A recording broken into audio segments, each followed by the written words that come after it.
Hi, I'm Christine Mount Kapp, and I am known as the Vintage Painter. I paint using vintage photography as my inspiration.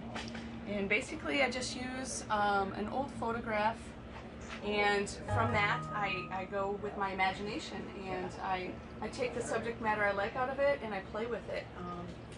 I invent a lot, I add things to the pictures, invent my own colors, take things out, basically do what I need to do to illustrate the picture and tell the story. And most of my imagery comes from people that I have met or known. So I use known photography mostly, so they come to me, so I know the stories and the history behind each of my pictures.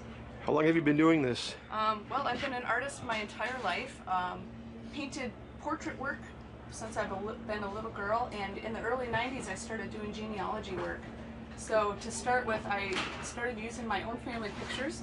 This picture here with the diner is actually my grandmother, cool. Elizabeth Pritchard, and that came up from a picture from 1932. Wow. Kohler, Wisconsin. Oh, neat. Yeah, and it kind of reminded me of an Edward Hopper painting, so I thought I'd try it out and see how it works. So started off with some of my own imagery.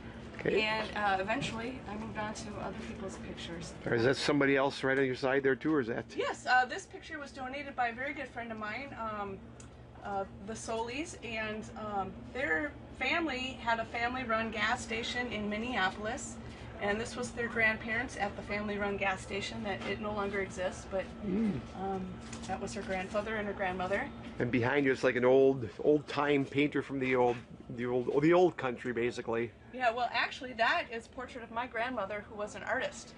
She was a great collector of animals, and this was her pet crow. She had taught to speak, and I painted her in kind of a colorful manner because she was very artistic as well. Okay, cool.